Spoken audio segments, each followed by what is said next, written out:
Well, one way the CLN leads is through implementing a program we've called the Simulating Teaching and Learning Initiative, abbreviated STLI, through which we have provided access to educational opportunities for nurse educators in the academic and practice settings to access professional development related to enhancing their ability to implement or integrate high fidelity simulated teaching and learning into their work with nursing students and practicing nursing professionals.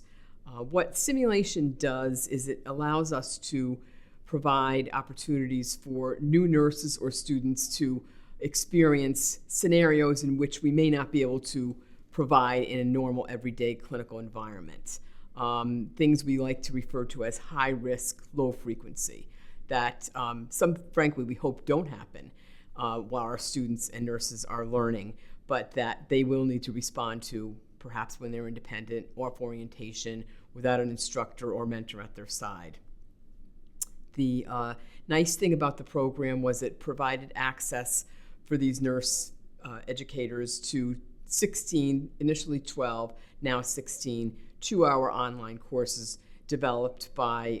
through evidence-based best practices for teaching and learning in high fidelity simulation by our professional organization, the National League for Nursing, and a grant with Laerdal Incorporated, who has been the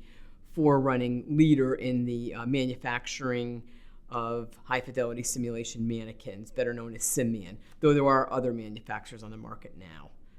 So it was a really good program, and it was sort of seeded by colleagueship that had developed in the previous 2 to 3, maybe 4 years prior to 2009-10 when this project was implemented.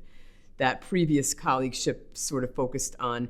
statewide workshops that provided nurse educators hands-on opportunities to work with people who may have been more experienced with them with application of simulated teaching and learning. But we knew we needed to do more. This is a difficult thing to embrace because it's so high-tech. Schools and hospitals would purchase $150,000 mannequins, and then they would be, okay, now what? So this program really provided an opportunity for people to interact and network with each other across the state in partnership groups with academic nurse educators and clinical nurse educators, exchanging how we work with students, what students are experiencing in the classroom in simulation, and then assisting clinical nurse educators in the practice settings where these students will graduate and work with that kind of learning to prepare nurses that are being oriented to take on particular clinical roles. A nurse that transitions from a medical surgical unit to an intensive care unit can be provided with learning experience that will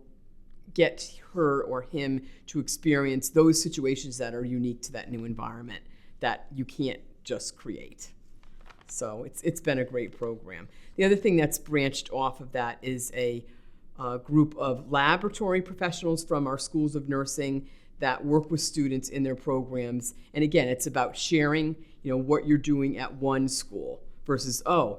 let's try that at my school. So it's really a networking opportunity for these professionals to enhance that integration of this high technology, high tech, high touch, hopefully promotes high touch care in our clinical settings. And the end is always to increase the quality of health care for our citizens in our state, region, and country.